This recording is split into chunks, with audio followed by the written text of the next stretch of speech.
آج اگر ہم امت مسلمہ کی حالت زار کو دیکھیں تو دل خون کے آنسو روتا ہے، آنکھیں نم ہو جاتی ہیں، اور یہ زبان یہ کہنے پر مجبور ہو جاتی ہے کہ یا رسول اللہ، یہ دونوں جہاں آپ کے لیے ہی تخلیق کیے گئے ہیں، آپ ہی وجہ تخلیق کائنات ہیں، آپ ہی اس کائنات کے مالک ہیں۔ میں تو مالک ہی کہوں گا کہ آپ ہو مالک کی حبیب، میں تو مالک ہی کہوں گا کہ آپ ہو مالک کی حبیب، یعنی محبوب و محب میں نہیں میرا تیرا۔ یا رسول اللہ، آپ کی تشریف آوری سے تمام انسانیت کی کایا ہی پلٹ گئی۔ انسان تو انسان، جانوروں کو بھی حقوق مل گئے، ہر طرف ہر جگہ خوشیاں ہی خوشیاں چھا گئی، بیٹیوں کو بھی زندہ رہنے کے حق مل گئے۔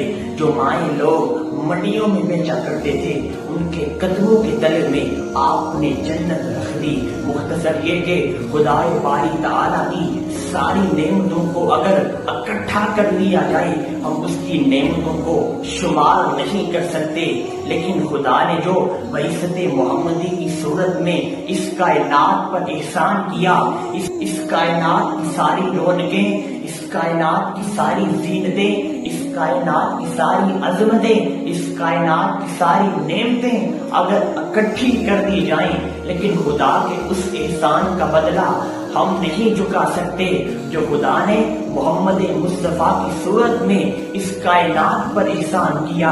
اے امت کے غمگسار آقا، آپ کے در سے جو بھی مانگے وہ ضرور ملتا ہے۔ میلاد کے اس مبارک مہینے میں امت مسلمہ کے حال پر رحم کیجیے۔ ہم آپ کی بارگاہ میں یہ فریاد کرتے ہیں کہ اے خاصہ خاصان رسول، وقت دعا ہے، اے خاصہ خاصان رسول، وقت دعا ہے۔ امت پہ تیری آ کے عجب وقت پڑا ہے، جو دین بڑی شان سے نکلا تھا وطن سے، پردیس میں وہ آج غریب الغربا ہے۔ وہ دین یہ کوئی بزم جہاں جس سے چراغا اب اس کی مجالس میں نہ بتی نہ دیا ہے۔ فریاد ہے اے کشتی ملت کے نگہباں، بے رائے تباہی کا قریب آج لگا ہے۔ جس دین میں تھے غیروں کے دل آ کے ملائے، اب اس دین میں خود بائی سے اب بائی جدا ہے۔ جو آیا تھا تفرقے اقوام کے مٹانے، اس دین میں تفرقہ اب آ کے برا ہے۔